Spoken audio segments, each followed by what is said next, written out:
ખમણ એટલે આપણા ગુજરાતીઓની પહેલી પસંદ, બરાબર ને? કોઈ પણ સમયે કંઈ ફરસાણ ખાવાનું હોય અથવા તો મહેમાન આવવાના હોય ત્યારે ખમણ આપણા ઘરે અચૂકથી આવતા હોય છે અથવા તો ઘરે બનાવતા હોઈએ. તો આજે આપણે એકદમ ફરસાણની દુકાન જેવા જ ખમણ ઘરે બનાવવા માટેની રેસીપી જોવાના છીએ. એકદમ સરળ રીતે રેસીપી બતાવી છે. જો તમે આ રીતે ફોલો કરશો તો તમારા ખમણ પણ એકદમ સરસ બહાર જેવા બનશે. તો હું છું Nirali, welcome to my channel Nirali's food world. તો ચાલો રેસીપી જોઈ લઈએ. તો સૌથી પહેલાં આપણે બેસનને ચાળી લેવાનું છે. તો અહીં આ રીતની જે ચાયણી આવતી હોય છે તે લેવાની છે. આ મેં 1.5 કપ બેસન લીધો છે. બેસન મેં અહીંયા જે આપણે ઘરે ચણાની દાળ દળીને કરતા હોઈએ એ રીતનો લીધો છે. તમે બહાર ફરસાણવાળાની દુકાનમાં જે બેસન મળતો હોય છે સ્પેશિયલ ઢોકળા બનાવવા માટે કે ખમણ બનાવવા માટે, તો એ પણ તમે લઈ શકો છો. હવે એકદમ સારી રીતે આ બેસનને ચાળી લેવાનો છે.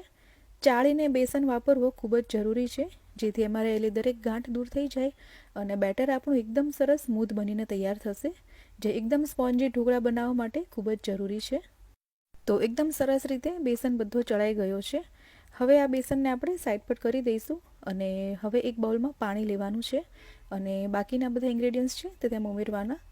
તો 1 કપ મેં અહીંયા પાણી લીધું છે. તેમાં મીઠું ઉમેરી દઈશું 1 ચમચી. હવે તેમાં ખાંડ ઉમેરવાની છે. તો 2 ટેબલ સ્પૂન મેં અહીંયા દળેલી ખાંડ લીધી છે. તમે આખી ખાંડ પણ લઈ શકો છો. હળદર લેવાની છે 1/4 ચમચી.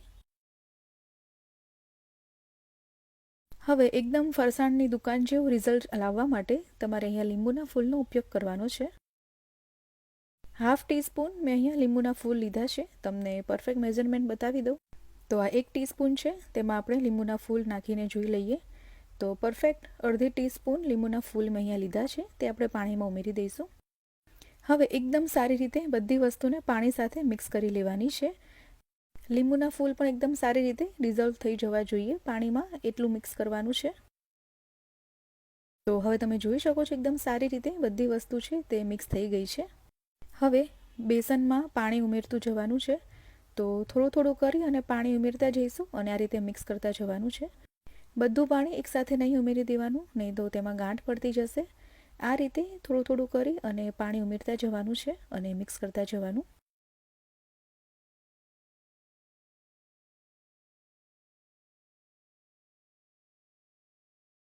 તો જેટલું પાણી ઉમેર્યું હતું તે બધું સરસ રીતે મિક્સ થઈ ગયું છે. હવે એવું લાગી રહ્યું છે કે હજી થોડા પાણીની જરૂર છે. તો 1/4 કપ જેટલું પાણી હું ઉમેરીશ અને તેને પણ એકદમ સારી રીતે મિક્સ કરી દેવાનું છે. તો ટોટલ 1 કપ અને ઉપર 1/4 કપ એટલા પાણીની મને જરૂર પડી છે. બેસનની જે ક્વોલિટી હોય છે એના ઉપર ડિપેન્ડ હોય છે. અમુક વખતે પાણી થોડું વધારે પણ જરૂર પડતી હોય છે.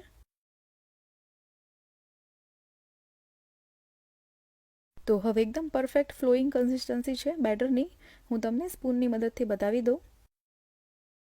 તો કોઈ પણ એક સ્પૂનમાં તમે આ રીતે બેટર લઈને નીચે પાડો તો આ રીતના ફ્લોઈંગ હોવું જોઈએ અને સ્પૂનમાં તમે જોઈ શકો છો કે એકદમ સારી રીતે કોટ થયું છે.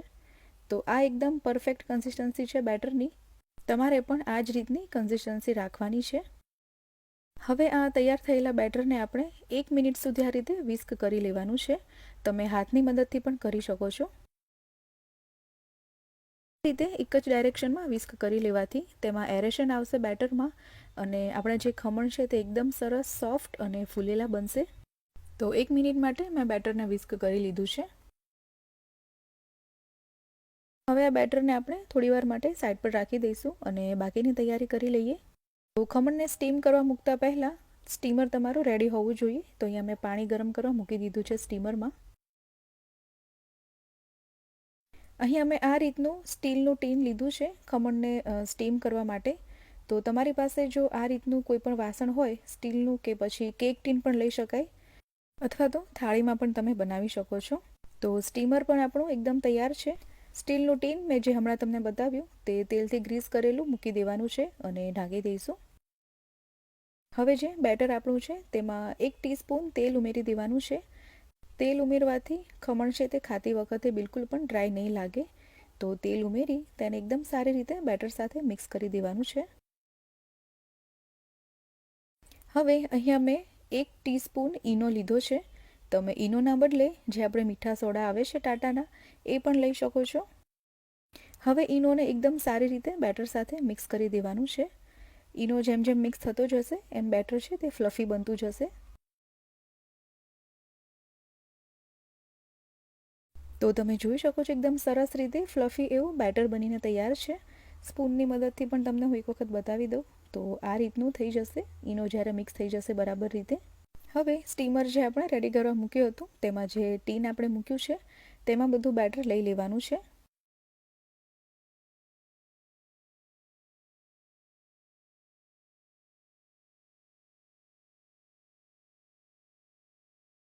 હવે ઢાંકી દઈ અને મીડિયમ ગેસ ઉપર 20 મિનિટ માટે ખમણને સ્ટીમ કરી લેવાના છે. મિનિમમ 15 મિનિટ સુધી તમારે તેનું ઢાંકણ નથી ખોલવાનું, ચેક કરવા માટે પણ નહીં. ખમણ સ્ટીમ થાય છે ત્યાં સુધી આપણે તેના માટે વઘાર તૈયાર કરી લઈએ. તો કોઈપણ એક પેન કે કઢાઈમાં 2 ટેબલ સ્પૂન તેલ ગરમ કરવા મૂકવાનું છે.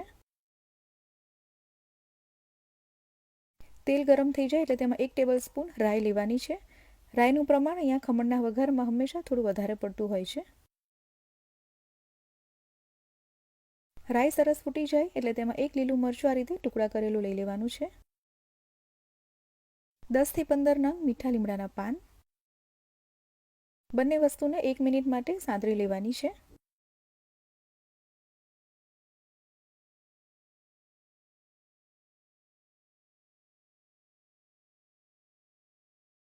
ત્યાર પછી તેમાં પાણી ઉમેરી દેવાનું છે. તો 1 કપ અહીંયા મેં પાણી લીધું છે. હવે ગેસને મીડિયમ રાખી અને પાણીને આપણે બોઇલ થવા દઈશું. ત્યાર પછી એમાં મીઠું અને ખાંડ ઉમેરવાનું છે. તો 15 મિનિટ થઈ ગઈ છે. હવે એક વખત આપણે ખમણને ચેક કરી લઈએ. તો કોઈ પણ ચપ્પુ કે ટૂથપીક લેવાની છે. તેમાં આ રીતે વચ્ચે ચપ્પાને લઈ અને ચેક કરવાનું છે. તો થોડા હજી મને એવું લાગી રહ્યું છે કે ખમણ નીચે સહેજ કાચા છે.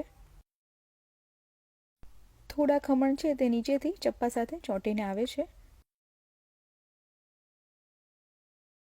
તો આ સમયે હું ફરીથી ઢાંકી દઈ અને ફરીથી 5 મિનિટ માટે રહેવા દઈશ.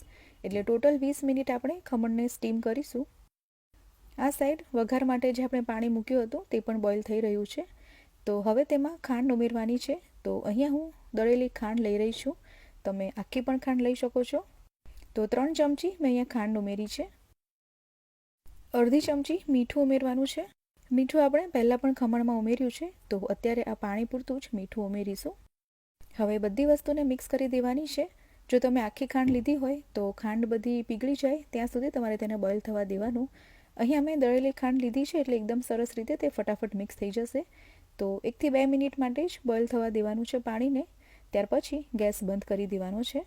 અને હવે આ વઘારને આપણે સાઈડ પર રહેવા દઈશું. તો ખમણને પણ 20 મિનિટ થઈ ગઈ છે. તો હવે તેને બહાર કાઢી લઈશું. 3 થી 4 મિનિટ માટે એમને ખમણને રહેવા દેવાના છે. ત્યાર પછી આ રીતે ચપ્પાની મદદથી તેની સાઈડ થોડી અલગ કરી દેવાની. ત્યાર પછી આ રીતે કોઈ પણ પ્લેટ લેવાની છે અને આ રીતે ખમણને આપણે ડિમોલ્ડ કરી લઈશું.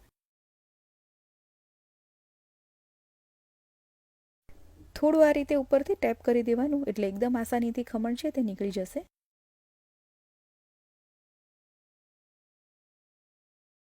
તો તમે જોઈ શકો છો એકદમ સરસ સ્પોન્જી એવા ખમણ બનીને તૈયાર થયા છે. આ રીતે તમે પ્રેસ કરો તો ખમણ તેના ઓરિજિનલ શેપમાં આવી જવા જોઈએ. એટલે એ તમારા ખમણ પરફેક્ટ બન્યા છે. હવે ખમણને કટ કરી લેવાના છે. તો આ રીતે તમને જે પણ સાઇઝમાં પસંદ હોય નાના કે મોટા એ રીતે કટ કરી લેવાના. ખમણને જ્યારે પણ તમે કટ કરો ત્યારે તે એકદમ ગરમ ન હોવા જોઈએ. થોડીવાર તેને ઠંડા થવા દઈ ત્યાર પછી જ કટ કરવાના એટલે એકદમ સરસ રીતે તે કટ થઈને તૈયાર થશે. તો એકદમ સરસ રીતે ખમણ આપણા કટ થઈને તૈયાર છે. તમે જોઈ શકો છો એકદમ સરસ પરફેક્ટ એવા ખમણ બનીને તૈયાર થયા છે. એક ખમણને આપણે ચેક કરીએ. તો નજીકથી તમને બતાવું. તમે જોઈ શકો છો એકદમ સરસ જાળી પડી છે. આ રીતે પ્રેસ કરતાં તમે જોઈ શકો છો એકદમ તેના ઓરિજિનલ શેપમાં તે પાછા આવી જાય છે. તો જો આ રીતે ખમણનો શેપ ચેન્જ ન થતો હોય તો એકદમ સરસ પરફેક્ટ તમારા ખમણ બન્યા છે. તો અહીં બતાવેલી રીત પ્રમાણે તમે ખમણ બનાવશો તો તમારા ખમણ પણ એકદમ સરસ આ રીતના સોફ્ટ અને સ્પોન્જી બનશે. તો હવે વઘાર જે આપણે તૈયાર કરીને રાખ્યો હતો તે વઘાર ઉપર રેડી દેવાનો છે. વઘારમાં પણ તમારે એ વાતનું ધ્યાન રાખવાનું છે કે એકદમ ગરમ ગરમ વઘાર છે તે નહીં રેડવાનો ખમણ ઉપર. હલકો ગરમ હોય ત્યારે તમારે ખમણ ઉપર રેડવાનો વઘારને. તો આ રીતે બધા જ ખમણ ઉપર એકદમ સરસ રીતે વઘારને લઈ લેવાનો છે. તો એકદમ સરસ પરફેક્ટ એવા ખમણ બનીને બિલકુલ તૈયાર છે. હવે છેલ્લે થોડી ઝીણી સમારેલી કોથમીરથી ગાર્નિશ કરી લેવાના છે ખમણને. તો એકદમ પરફેક્ટ એવા ખમણ બનીને બિલકુલ તૈયાર છે. એકદમ સરસ જ્યુસી એવા ખમણ બન્યા છે. તો કેવી લાગી તમને આજની આ રેસીપી? કમેન્ટમાં તમારો ફીડબેક ચોક્કસથી જણાવજો. અને જો તમારે પણ બહાર જેવા એકદમ સોફ્ટ, જાળીદાર અને સ્પોન્જી એવા ખમણ બનાવવા છે તો આ રેસીપી ફોલો કરજો. આવી જ નવી રેસીપીના અપડેટ માટે નિરાલીસ ફૂડ વર્લ્ડને સબસ્ક્રાઈબ કરી બાજુમાં આપેલું બેલ આઇકન પણ પ્રેસ કરી દેવું. તો ચાલો ફરી મળીએ નવી રેસીપી સાથે. ત્યાં સુધી બાય બાય, ટેક કેર.